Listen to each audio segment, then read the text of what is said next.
education to protect against the island. Another way of extending your tour to make it a bit more comprehensive, to see the Atlantic Ocean Road, as you can see here. This is so impressive that I wanted to show it to you again. And you will also get to go out on one of the islands that is Hovholmen. So you will get all the way out on the Atlantic Ocean Road. You will stop at Hjältöja, and from Hjältöja, a boat will take you, hopefully, if the weather permits, you will go actually traveling on a Viking ship replica out to the Hovholmen Island. So that's quite impressive, and this is actually the Saga Siglar, which is the Viking ship replica. This has sailed around the world, and there was a crazy Norwegian man in the 1980s who decided to build 3 Viking ship replicas and sail around the world. You can find all the information in the Viking Documentation Center, where you will be stopping at, and you will also have some. Now we will reach a bigger city. This is the second biggest city of Norway. We have 250,000 inhabitants. So there is a bit more to see, a bit bigger attractions, and to be able to cover it all, we definitely recommend you to go on the shore excursions. And just to get an idea of the top highlights of the area, we have the Bergen highlight, which is definitely Bryggen, that is named the wharf, and that is the old town, the old Hanseatic town of the area. Is all made of wood. It was burnt down in 1703, and it was built up again after this. It was a big fire that ravaged the whole Bergen during this time. And except from the Hanseatic assembly rooms, you will also be able to see the medieval buildings of the area that are still left from the 13th century, such as the Rosenkrantz Tower, the St. Mary Church, and the Bergen Highwest Tour. And then you get to learn all about the Hanseatic area, and you also get to enter the Hanseatic Museum. There won't be any walking, so if you have walking difficulties, this is a great tour to take. And you will stop for the photo stop of the feet or above, and you go up there in 8 minutes. Is it like a funicular? It's a funicular, yeah. It's a funicular that takes you from the bottom up to the top, where you get some great views. You get to spend 30 minutes up there. And another option would be to go up in the funicular, but then go hiking afterwards. You get See, I can read your eyes. I can see a lot of adventure seekers in the Celebrity Theatre, so you can come with me on this beautiful hike. For those of you who would like to have the leisure tour, you can choose the funicular ride up to the top. Exactly, exactly. This is quite amazing to go up there, and you see the view is beautiful. Music to the pavilion, to the King in the Mountain Hall. Yeah, the theater, the Celebrity.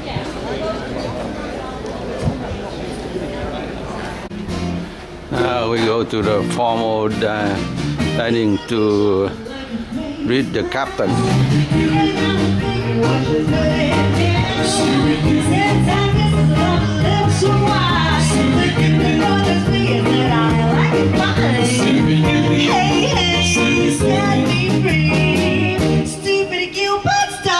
On me. Hey, hey, set me free. Stupid Cupid, stop picking on me.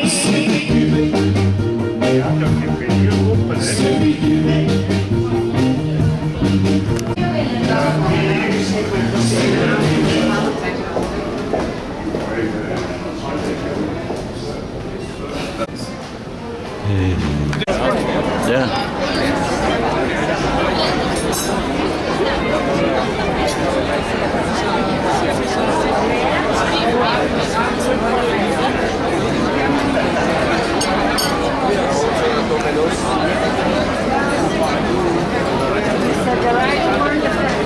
Don't borrow a jacket from the waiter. We have for tonight.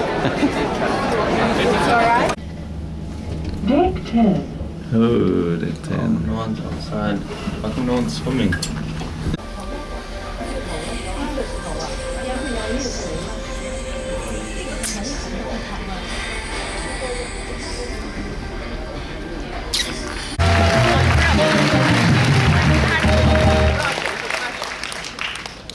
Good evening, ladies and gentlemen. Well, it will not be so many times that we'll be able to say good evening during this cruise. On behalf of Celebrity Cruises, my officers, staff and crew, I would like to welcome you all aboard this beautiful ship, Celebrity Constellation. Your look stunning tonight. Ladies and gentlemen.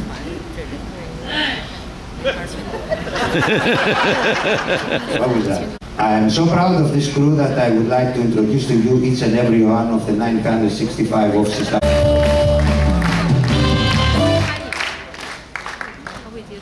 In case you don't know the song, it's simply the best. Starting on my right, the chief engineer, Mr. Politsis from Greece. Captain Trifilis from Greece. The food and beverage manager, Mr. Dak from South Africa.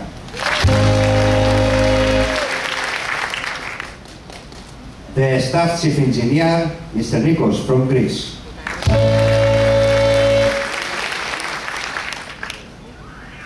The person that has already introduced himself, our cruise director, Mr. Steve from Canada.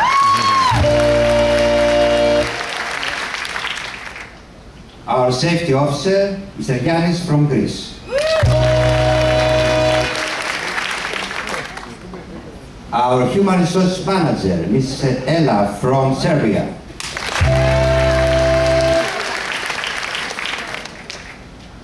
Environmental officer, Mr. Yannis from Greece.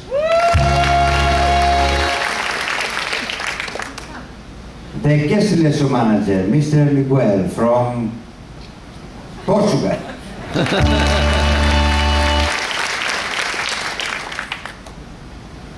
A tissue. The ship senior doctor, Dr. Azro from Hungary.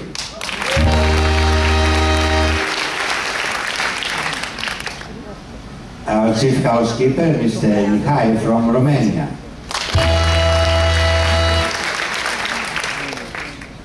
Our executive chef, Mr. Renier from England. Disappear.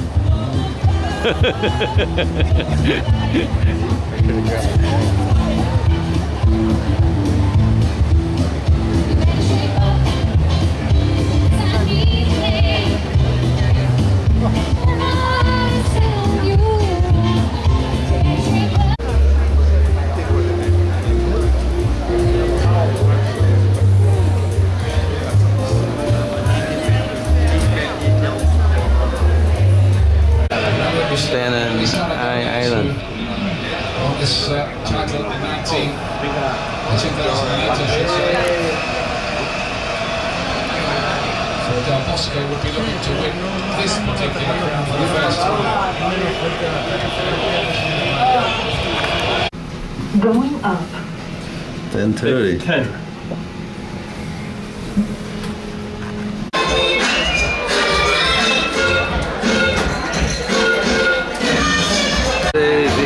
We still see the sun set. But tomorrow we will not see the sunset. When tomorrow about 11:48, the sun hit Hornito and Bao Bẹt. Bao Bẹt.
4:25 a.m. the sunrise.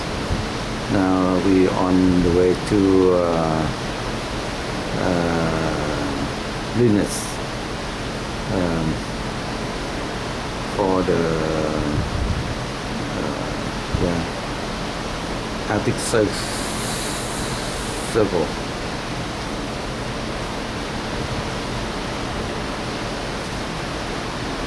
Some island in the far away.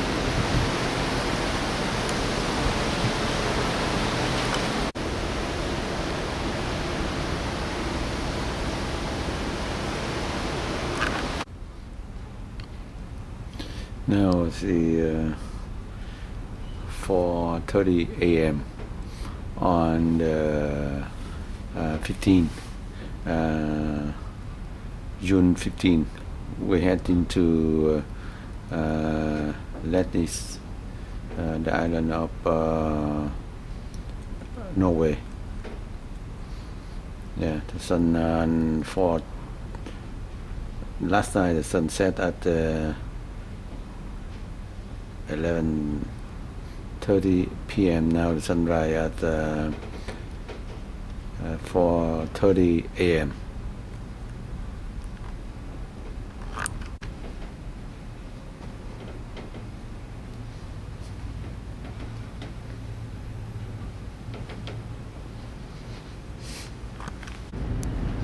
Very flat and loud.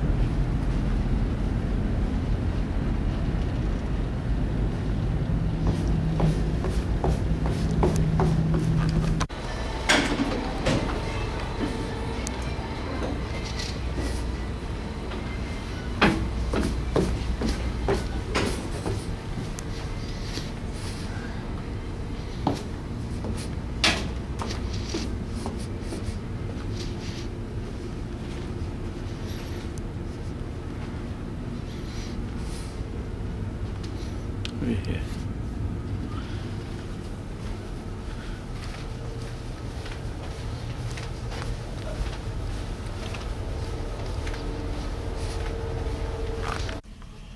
So today now is the 7:30 Friday, June 15, 2012. We're still on the way to Linus, Norway. So today sunrise at 3:59 a.m. Sun above the horizon, so the sun never set.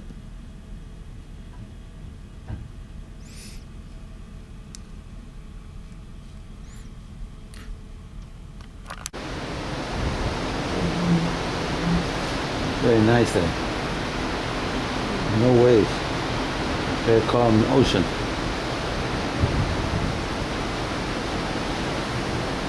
Today is Friday 15th. We went 4 days already. 4 days on the trip. You're traveling through. When we talk about what's inside this land of the midnight sun.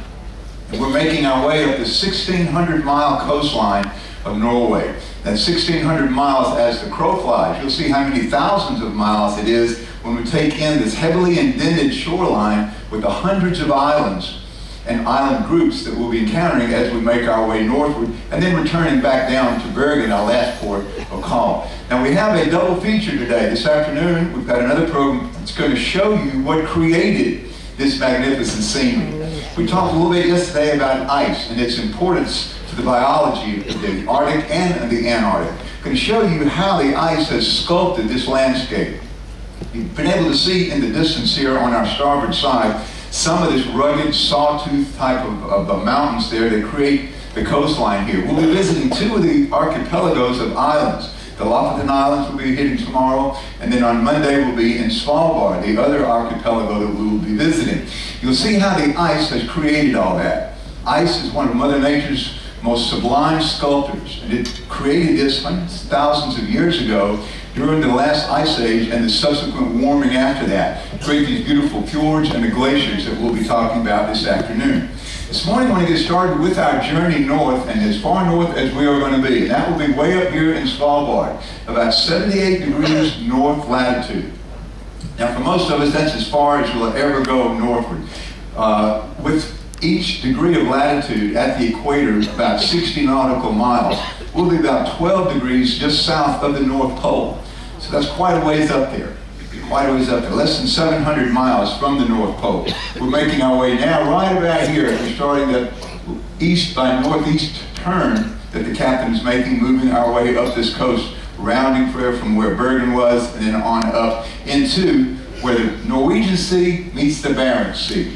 We will be up here in a few days, and that is Nordkapp. That is the northernmost point of mainland Europe.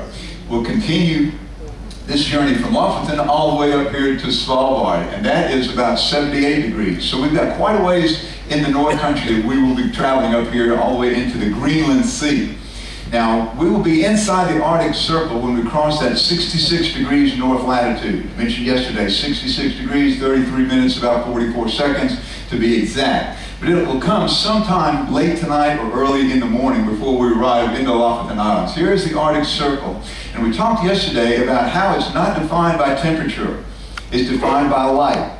It's the point at which the sun never goes below the horizon on June the 21st, the summer solstice, the longest day of the year, and never comes above the horizon on December the 21st, the shortest day of the year. We have just what we call the sun flirting with the horizon.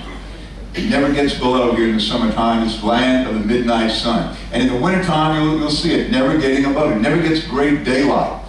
Kind of a gray area here. Depressing, really, if you're going to spend the whole winter. These are very special people that adapted to life up here. And here is our journey, leaving from Amsterdam, making our way now, rounding the western point of Norway, and continuing on up to the Lofoten Islands. There we'll be visiting the little town of Leknes. And this is really a treat, because it is now on the tourist map. More ships and more land tours are calling Leknes because of the beauty there, right in this little archipelago of islands. You'll see some really interesting sights in town and outside of town. Then we will continue west by northwest, straight up here to Svalbard. Svalbard is the name of the archipelago, Spitsbergen, the name of the island, and Longyearbyen, the name of the little town that we will be visiting. It's a real treat to see this. Here is Svalbard. Here is the archipelago. A number of islands here, and this is the one we'll be visiting, Spitsbergen, with our port of Longyearbyen there right at the entrance. The Svalbard archipelago is unique in that some of the largest glaciers in Norway, which means the largest glaciers in Europe, are on these islands right here. And there from the heart of town, you'll be able to see a lot of this ice that has created this entire landscape up here. Moving down, after we leave there, we'll be traveling west by southwest to Horningsvåg, the Nordkapp, North Cape. Further down, we'll be visiting Molde, which is quite a ways down here. We'll be outside the Arctic Circle then, before reaching our last port of call, which will be Bergen, second largest city in Norway, my favorite. I was living there for a while, and they had stationed us there as part of our cruise working on the oil drilling rigs in 1972. Great spot to visit. We'll also get a glimpse as we make our way up this coastline of the fjords. We'll see them from a distance until we get into the Lofoten Islands. But here we're looking at the 1,600 mile of coastline that Norway has. Now, I mentioned that is 1,600 miles as the crow flies, 2,650 kilometers. When you look at all of the islands up and down the coast of Norway and take in the shoreline that creates, look how many thousands of miles we're looking at. 35,000 miles. That's 1.5 times around the Earth at the circumference right there at the equator. That's a lot of shoreline. And it creates some of this, some of the most magnificent scenery, not just in Norway or in Europe, but anywhere in the world.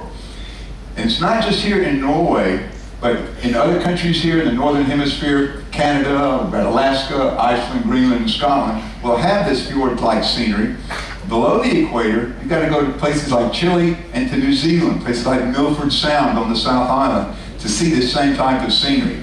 And as we'll show you this afternoon, this is one of only 3 places in the world where you can see tidewater glaciers. Chile, up here in Scandinavia, and then in Alaska. of the glaciers that we'll talk about, the different types of glaciers. Certainly tidewater glaciers are the most exciting to see. And the entrance to these little fjords is what's so spectacular as well. You've seen the distant snow-capped peaks. These aren't 10 and 12,000 feet high. They see cliffs that run right down to the ocean. And that snow level right now is at 300 and 400 feet above sea level. So coming very, very low. As you sail into these fjords, into these tiny little inlets of the sea, you'll see that the deepest point is at the midpoint of the fjord, not at the entrance, and all the way at the back there, at the mouth, is where the shallowest point. Well, all of these fjords are canyons that have been gouged out of the surface of the earth by ice. As it retreated, in that last ice age, as the earth started to warm, ice started moving back up into the high mountains. As it did, it scraped all of this landscape here, gouged out big, huge canyons like this, and as the glaciers were starting to retreat and then melt as the earth was warming, these canyons filled up, these valleys filled up, and became the fjords that we'll be sailing inside of going into Lofoten. So really it's just an inlet, an arm of the sea that has been filled with seawater as the glaciers retreated. Glacially carved, last time about 100,000 years ago, up to 10,000 years ago, when it was carving this landscape. Now, as we'll also show you this afternoon, this landscape is still being transformed by ice. Some of these glaciers are retreating, some are advancing. What's the difference? We'll show you how that does still create this magnificent scenery that you're getting a good glimpse at. When you go into a place like Sognefjord, you're looking at 4,000 foot deep canyons. That's a huge gash in the earth that the ice scraped and then filled up as the glaciers were melting and retreated up into the high mountains. Only about 500 feet deep at the mouth of that glacier. I want to show you this one because it's unique in Norway. It's the second longest fjord in the world. The longest one is in Greenland. But this one goes 127 miles from the time you enter all the way to the rear end of the fjord there. We'll be talking also about this glacier, which is south of the Arctic Circle, but the largest one in mainland Europe for that far south. You get 1,300 and 1,400 feet deep. That's a quarter of a mile deep. That's a lot deeper than some of the coastal areas here in which we were drilling for oil and natural gas. And we weave your way inside some of these passages, you're just astounded at the beauty of the scenery. These tinkling waterfalls coming off the sides of these huge cliffs, 1,100 and 1,200 feet high, that run right down to the surface of the sea. And if they're extending another 1,400 feet deep, you can imagine this is 2,700 feet from the bottom of that valley all the way to the top of these fjords. You'll see ice in the mountains, and sometimes you'll see ice in the different glaciers that are visited all the way at sea level when this glacier makes its way and becomes a sea level glacier here. All of this scraping that was done by the ice has left these jagged peaks. And what's happened here is the process of forest succession. As the ice retreats, these huge mountains of rock are exposed. After thousands of years, enough dirt and rock sediment will collect where small grasses and shrubs and mosses and lichens will take root. Then the forest returns, and finally we have the full green scenery that we'll show you this afternoon. Now, our journey north mentioned is going to take us up to Lofoten, our first port of call right up here. Why Lofoten? Well, it's one of the most scenic areas. When you look at a topo map of that area, you'll see it looks like a cartographer just crumpled up a piece of paper, threw it on the table, and said that's what it looks like. So heavily indented, this coastline, all of these hundreds of little fjords, these inlets of the sea. And here we've got snow-capped peaks off in the distance. Here's what you'll see as we enter the little town clustered right at the foot of this beautiful chain of mountains. And here again, as we enter, is this glacial scarring that you'll see as we enter into the harbor. Here is where the ice itself scarred that rock, changed this landscape, and they built a little fishing village. There was nothing but a small fishing village here when they created Letnes. It has surpassed that now. As a fishing village, it is still very important for the harvesting of salmon. Now, these are wild Atlantic salmon. Only in Alaska and Norway and in New Zealand, you find the most expensive salmon. It's still harvested wild. Matter of fact, it's illegal in Alaska to have farm-raised salmon, aquaculture.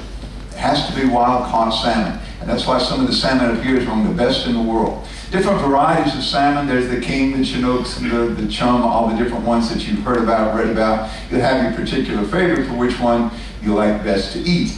The prize for fishermen up here is this one, the king, the chinook. These guys can weigh 20, 25, up to 30 pounds. Magnificent in catching these guys. And just about every family up here will have a stock of them filleted and put in their freezers that they're eating all during excuse me, the winter months. Also look as you leave the outskirts of Letnice, if you're going into some of the excursions that take you out of town, what you can expect to see. A beautiful range of mountains in the distance, little villages clustered right along the ocean in these different little fjords and inlets.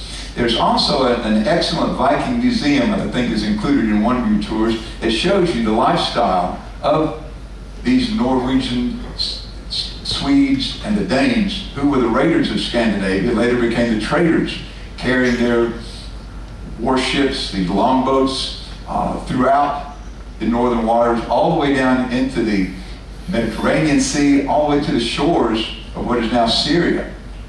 We had a long coverage here, and this was a terrifying sight for people along the coast when they saw these Viking ships approaching. They knew what was in store. And there's a startling contrast that I want to show you that I pointed out to the people on the last cruise when we were in the Baltic. The difference in the water, ocean water, from here, everybody in Lofoten Islands, and all the way up here in Nordkapp.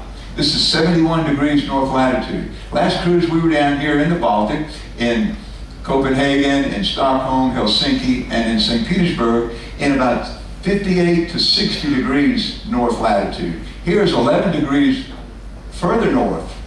When we get to 71 degrees north, all of this water is going to remain free and open in the winter months, whereas look what happens in the Baltic. Almost half of it is going to freeze over during the wintertime. Matter of fact, they'll use icebreakers coming out of Helsinki, Finland, and out of St. Petersburg to keep those sea lanes open.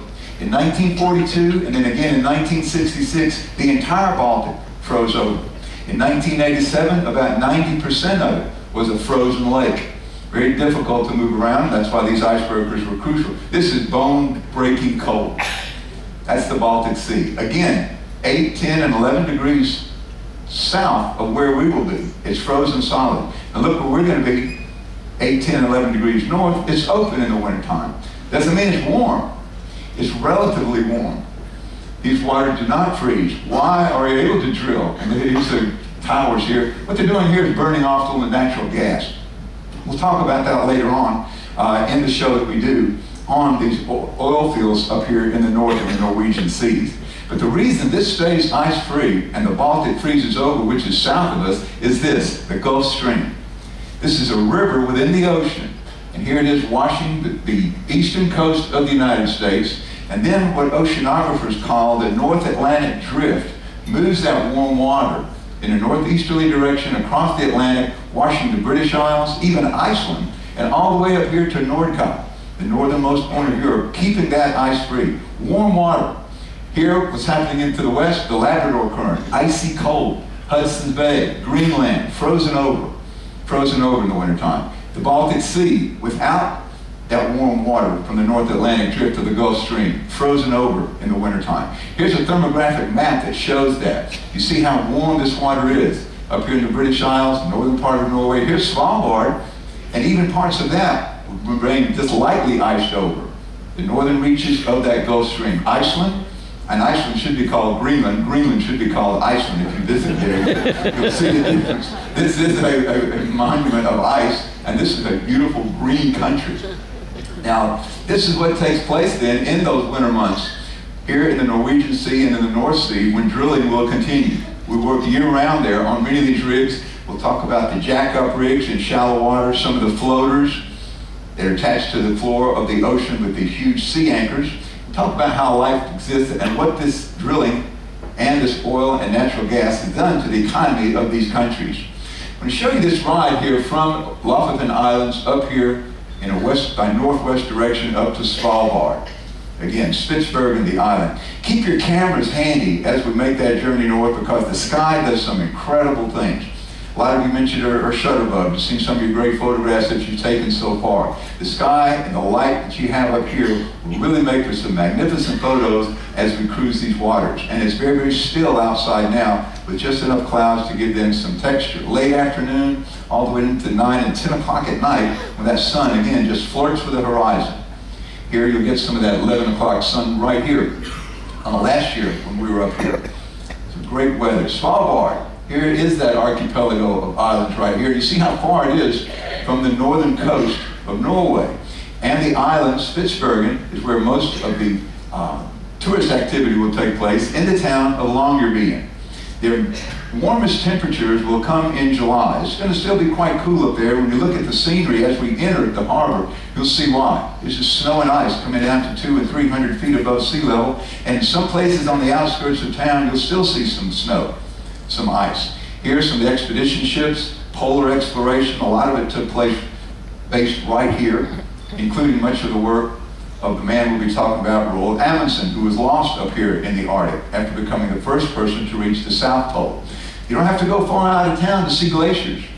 Here, just looking at this ice field right here that has inched its way a little bit further and further back, even with it's warming right here. And the meltwater from these ice fields and these glaciers is pretty interesting to a lot of people because you think it's going to be crystal clear water, right? It's frozen ice, it's melting. What happens to the ice that you have in your refrigerator when it melts? Crystal clear water. Just the opposite here. Why is that? Reason is, it's carrying for hundreds of miles. These glaciers are frozen rivers of ice. And as they move, either retreating or advancing, they're dragging along sediment, sand, rock, gravel. All of that, as it melts, is deposited.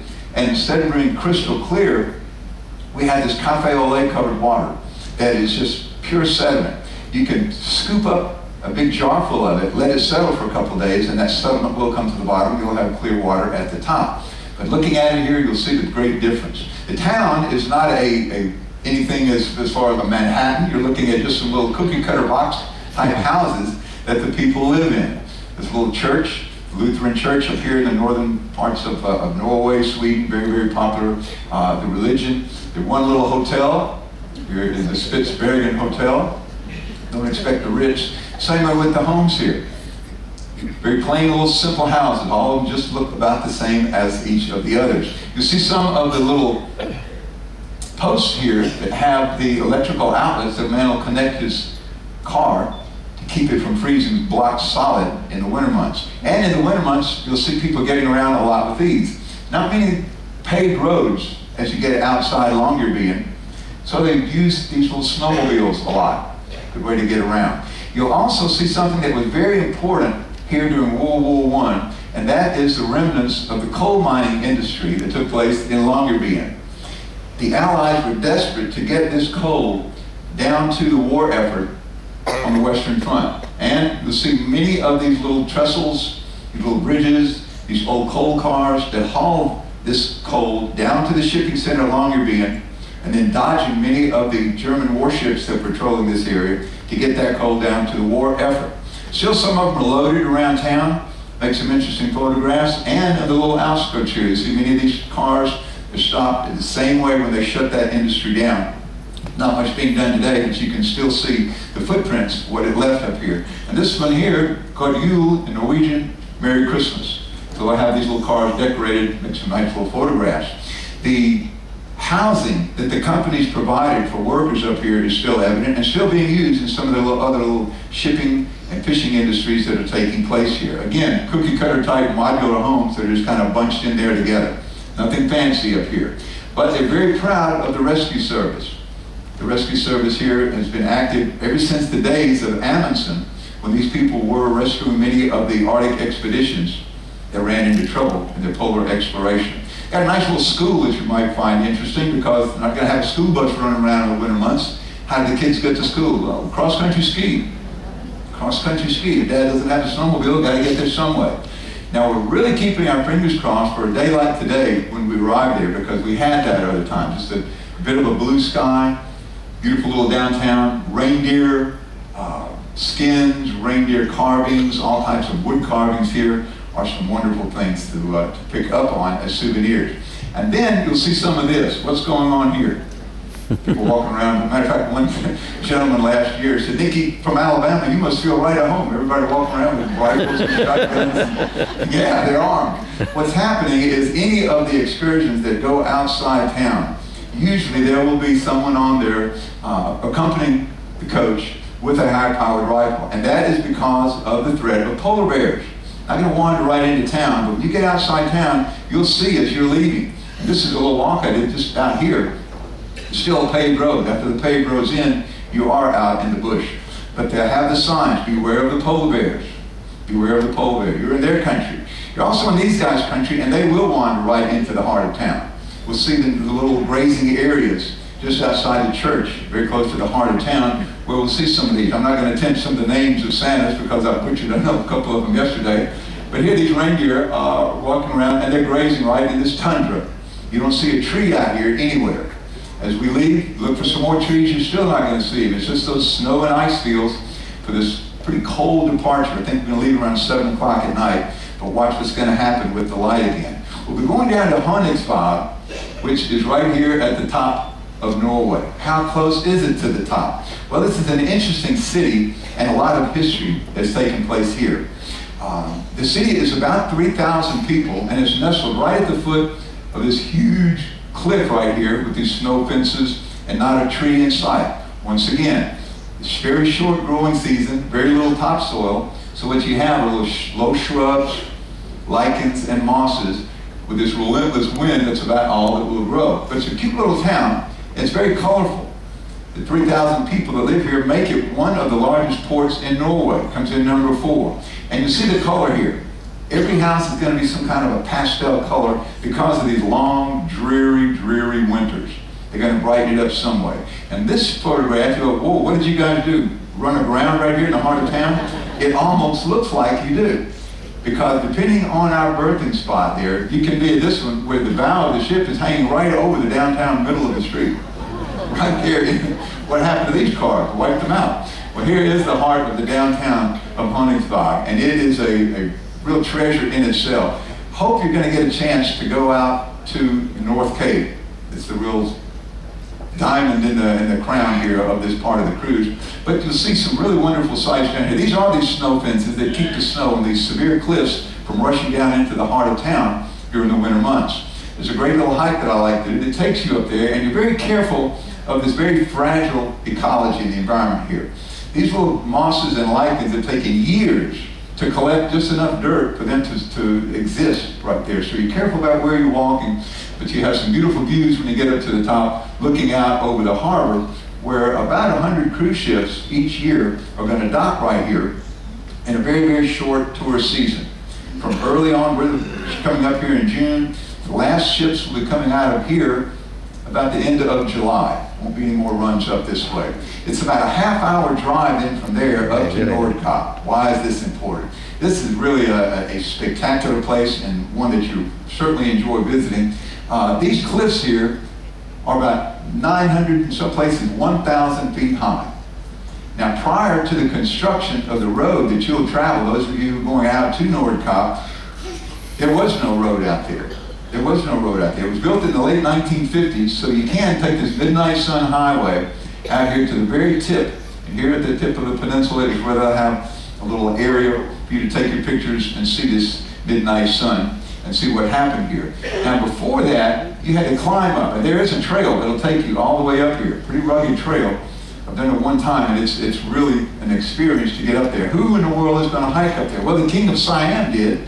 Sweden and Norway combined. It was 1905 then, before Norway would become independent of the Kingdom of Sweden. Back in 1873, King Oscar decided to climb up there, and he did.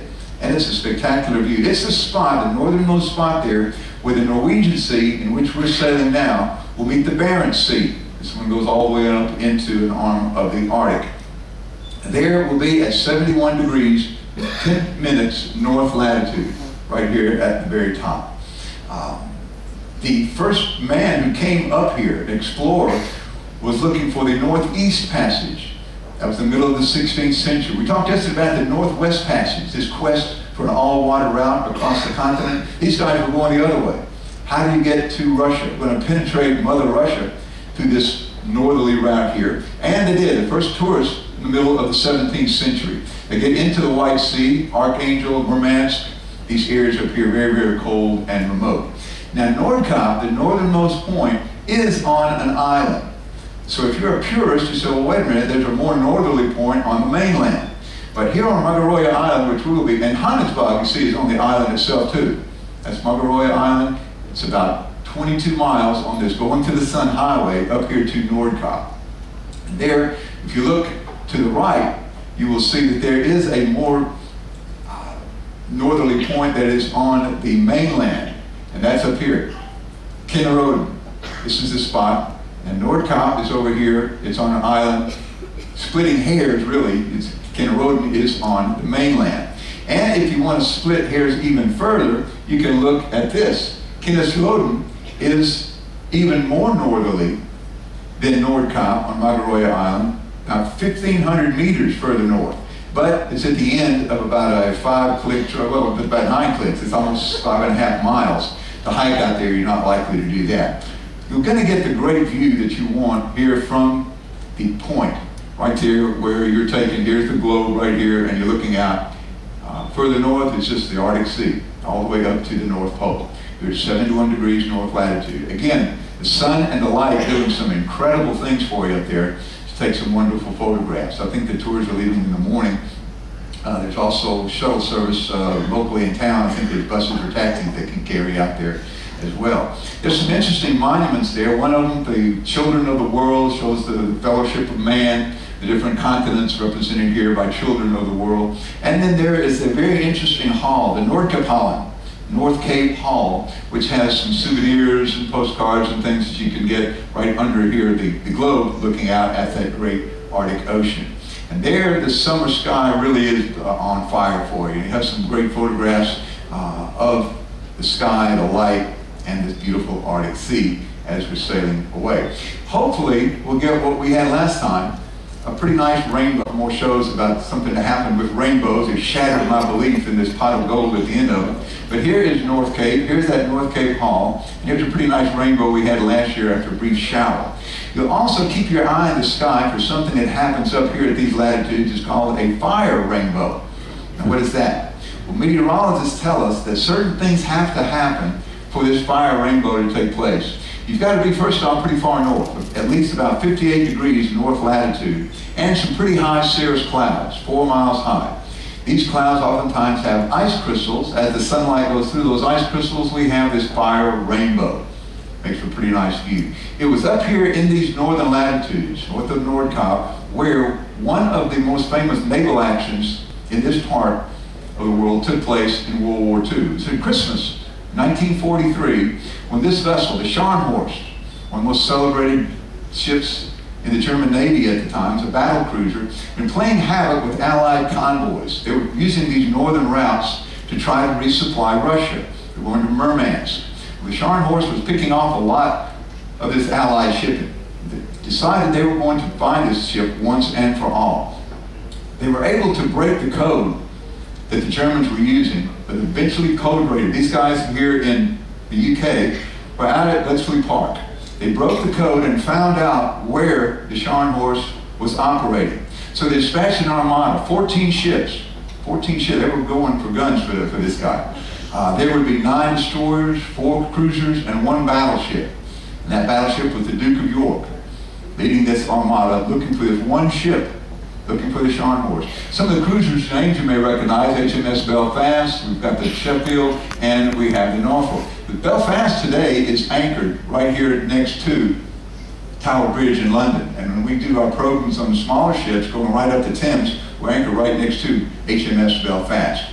14-1, of course, it's a lopsided engagement there, and the Allies won that battle. There were only 11 sailors killed in the Allied Armada, equal number wounded. But of the almost 2,000 sailors and officers on the Scharnhorst, only 36 would survive.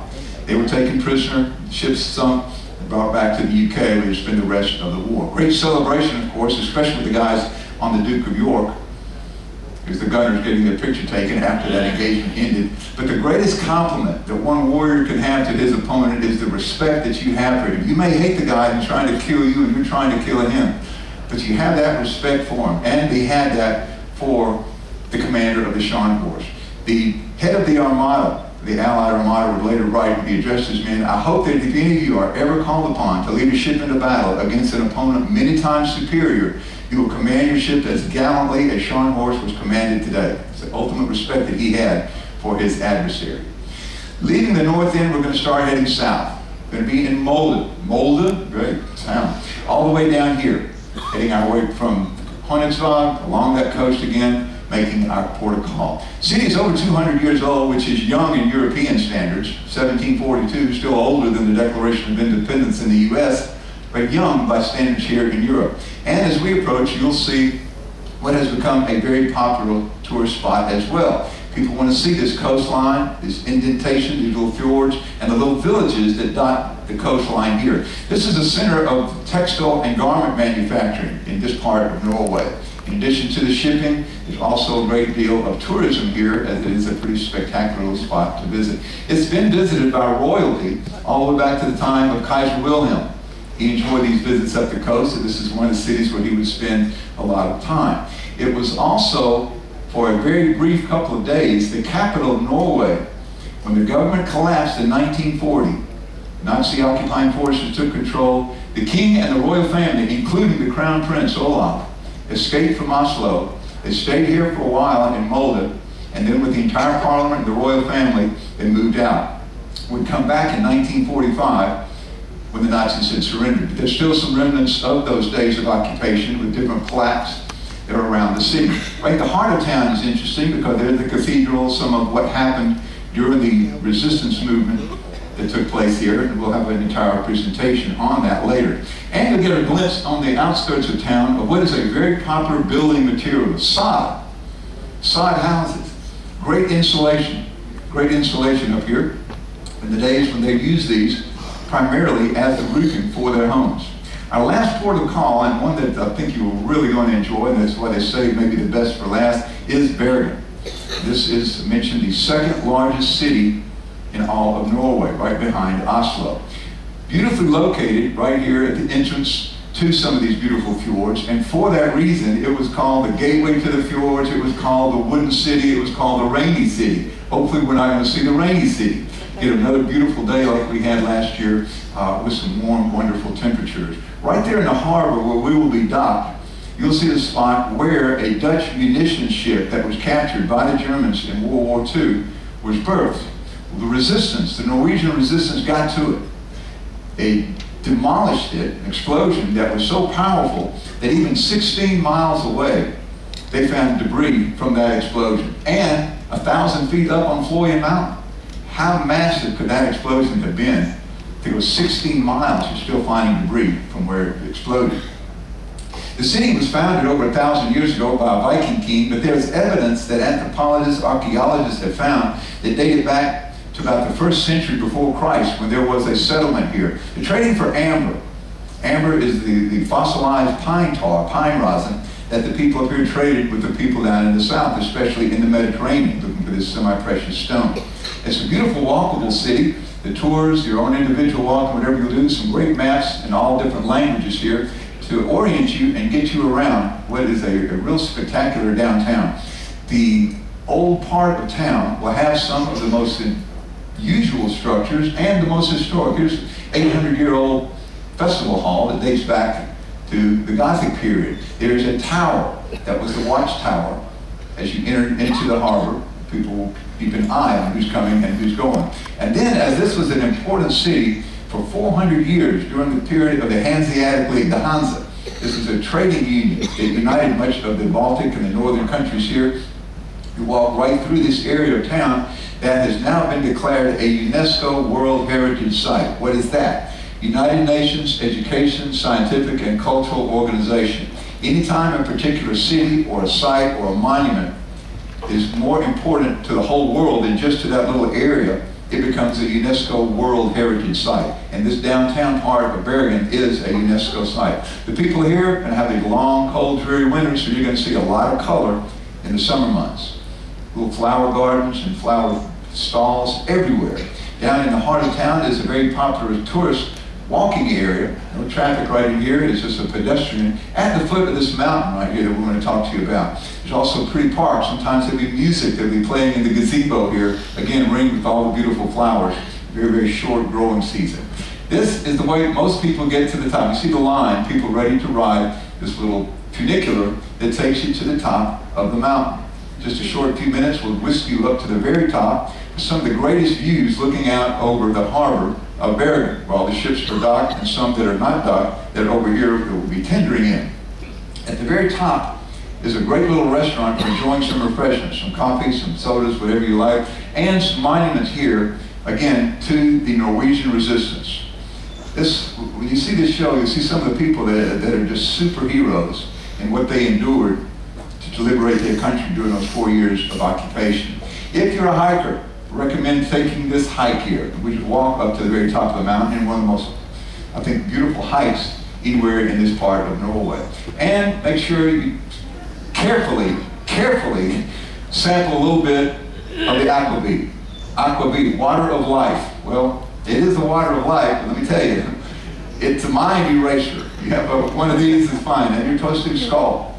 So you'll enjoy a bit of Norwegian libations right there, along with any other coffees that you care to have. Now what I'd like to do, ladies and gentlemen, is close with some images taken around this part of Norway and some images of the Aurora Borealis, the northern lights.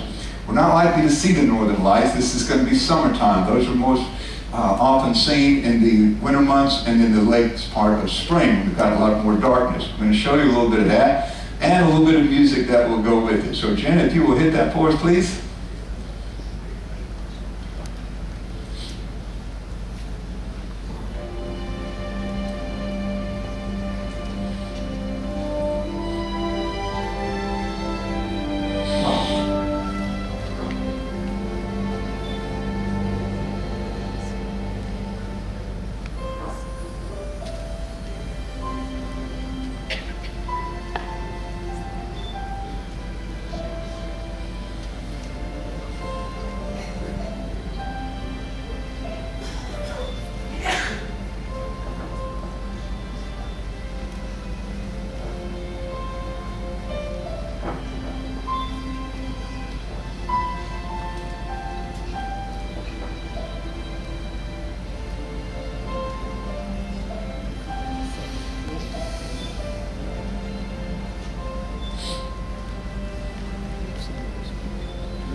So, a little bit of why I'm in love with this part of the world. I'm so glad that you chose me.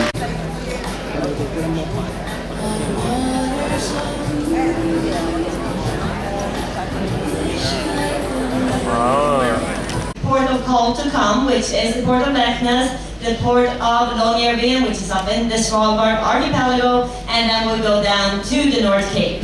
That is the port of Honningsvåg. So just in a few minutes we get started, so just come down. We have a great little country. Norway had a great time of Viking Age. I'll tell you a bit more about the Vikings maybe later on if I get the time. Norway had was under Denmark for almost 400 years until 1814. Denmark being on Napoleon's side during the Napoleonic Wars, and that was the wrong side because Denmark lost. Napoleon lost his wars, so Denmark had to cede Norway to Sweden in 1814, and since then until 1905 Norway was in a union with Sweden, which means one king and two parliaments, one in Oslo and one in Stockholm, and that union was quite peacefully dissolved in the year 1905. Peacefully also because you always have to think that Norway back then was one of the poorest countries in Europe. Today it is one of the richest countries in the world, and the Swedes might be very sorry to have let go Norway in such an easy way. And actually in 1905, they didn't really say it, but nobody in Sweden protested very much for the fact that Norway wanted to leave the union with Sweden because they were so poor. You have heard that Norway is a very rich country, but it is the country that's rich, not the people. People do earn a little bit more than the average is in Europe, but we also spend a lot more for things because things are much more expensive than in other parts of Europe. So it's always in a relation. And Norway has this huge oil fund, which you certainly have heard about. And the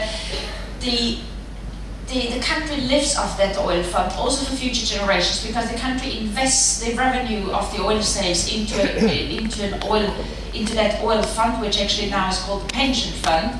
And the country is run by a small interest, but by a small percentage of the interest of that oil fund, and then of course by tax revenues. Alone value-added tax is 25%.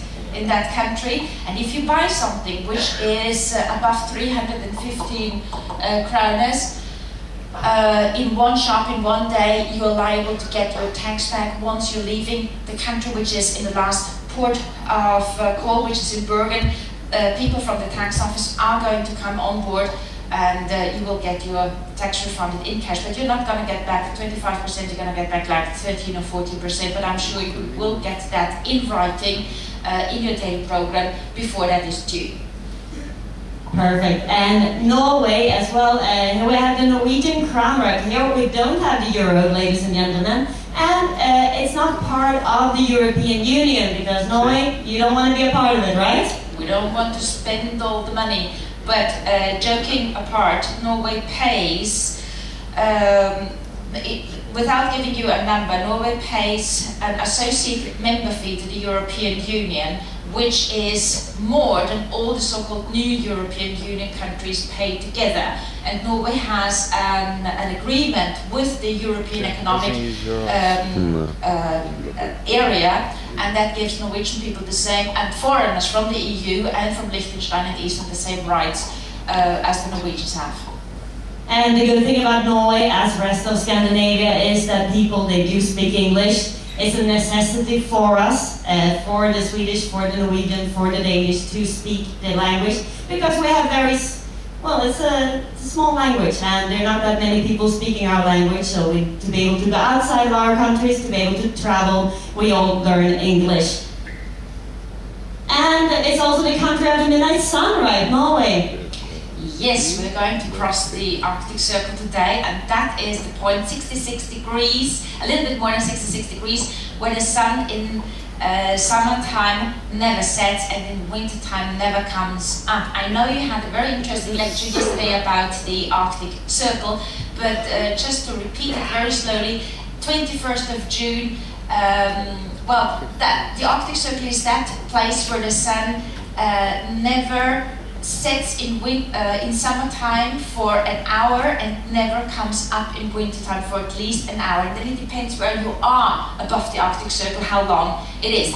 And it is not true that we are depressed in Scandinavia because of the long winters, because it is balanced by the very long summer days, and but it is true that we are sleeping more in winter time. We are slowing down in winter time. We're not really hibernating, but we are slowing down in winter time, and we live much more in summertime, and we are much more tired in summertime. But we know time will come where we can sleep and relax more. We actually get above the Arctic Circle, we get 3 months of darkness, so can imagine it can be a bit tough, and that's why they also say that Scandinavian people are suicidal. It's a myth, not true, not true. Talk for yourself. The Swedes maybe, not the Norwegians. The Norwegians are actually known as the happy people of Scandinavia, so the Finns, they would be the ones that would be the most depressed ones. But they're not here now, so they can't defend us. And they're not even Scandinavians. The Finns are Nordic people from the northern countries, but not Scandinavians. Scandinavia is only Norway, Sweden, and Denmark, not Finland. Exactly. But the Finnish, they would say that they're part of the Scandinavian countries as well. All right, so let's move on. And we will be arriving tomorrow morning in Leknes at 7 a.m. in the morning. Leknes that belongs to the Lofoten archipelago, and the archipelago consists of 80 islands. So it's amazing to have Leknes. And further north we have Borg, which is where we can find the Viking Museum, the Lofoten Viking Museum, which is the largest attraction of the Vestfold Island. And we also have in the south of the island, we have the Flagstad Island, where we can find the oldest fishing village of Norway, and also the Flagstad Church, that is the greatest attractions of this area. And to be able to go to the island, you actually travel through an underwater tunnel, but it's not made of glass, right? Nope. It's a shame. So, to explore Lofoten, well, up here to your left you will have the Leknes village, and up to your right you will have the Viking Museum, and where you can learn all about the Viking life. The Vikings, they were not only bloodthirsty pirates, I think I stressed this before. Have a written language as we have today. So who wrote about the Vikings? Well, there were those people who have been attacked by the people, the surviving people, and of course they are not writing, oh, there came a Viking and slaughtered my brother, raped my wife and killed my mother. So they were very biased, the information we were given, handed over. Let's continue with Longyearbyen and Svalbard, which is the next port of call to come. So after just one more sea day, we will be arriving in Svalbard and Longyearbyen, and this is just, we're far north now. We're 640 kilometers north of Norway, and 400 miles, it would be in miles. So it's quite far off.